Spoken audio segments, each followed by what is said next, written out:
Welcome everyone to the Moisky News for March the 3rd, 2020. Today I want to talk about May's council election, not Theresa May's, the council elections that take place in May. Labour has a bit of a problem.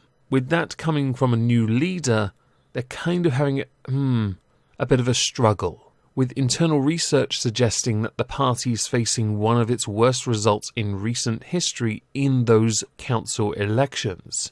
Labour for a long time, especially even in the seats now that they've lost in Parliament, have always held reasonable strength in more local settings. Arguably, I would say it's one of their strengths, being down with the kids yo swag, and of course representing the working people, something which they have always abandoned, which seemed remarkable at the very first sniff of power. The current research suggests, in a worst-case scenario, Labour risks losing 315 seats and control of one of its strongholds in Sheffield. Now, voters go to the polls on the 7th of May. Seats in about 118 councils in England are up for grabs.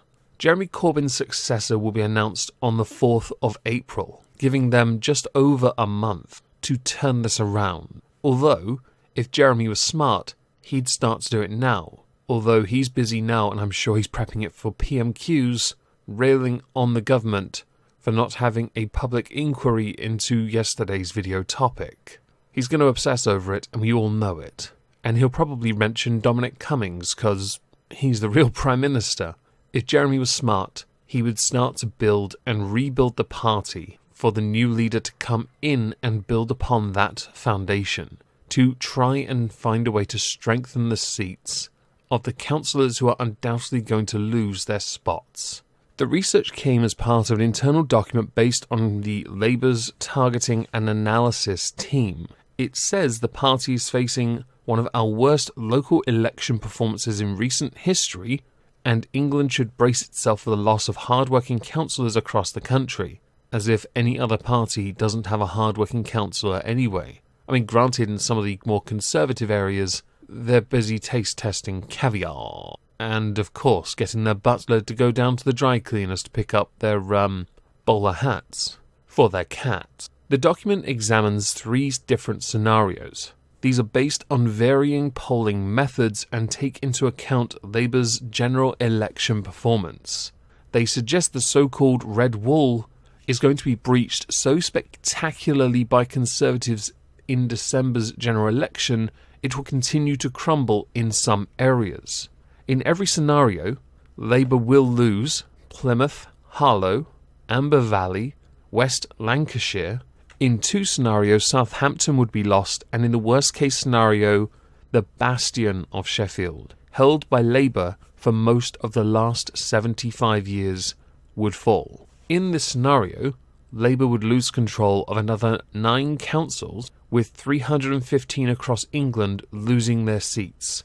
Only in Wirral, where Labour is currently running a minority administration, and Burnley, where Labour is already the largest party in a hung council, are listed as possible gains.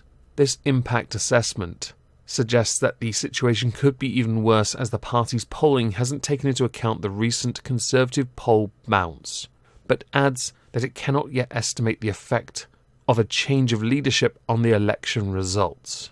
A Labour Party spokesperson did take the opportunity to recognise this and say, "We recognise the scale of the challenge we face on May 7th, and we will be fighting for every vote in the local elections." That's code for, we're going to give them all their P45s. Granted, they're not paid, but we're going to give them P45s. When it comes to the subject of Labour and how they progress going forward, I've always viewed it quite simply. They have to change their tune and move towards the centre, and not push this, I don't know what this is, whatever it is that Jeremy Corbyn represented for the last 4 years. 5 years even. 4 years? 5 years? Doesn't matter.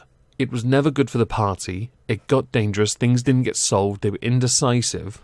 You need a leader with a very strong position who is committed to that position, and it's not so far left that everything right of it is right-wing fascism. Because honestly, you alienated your voters, which is why I don't believe Long Bailey, or Wrong Daly as others call her, is going to win.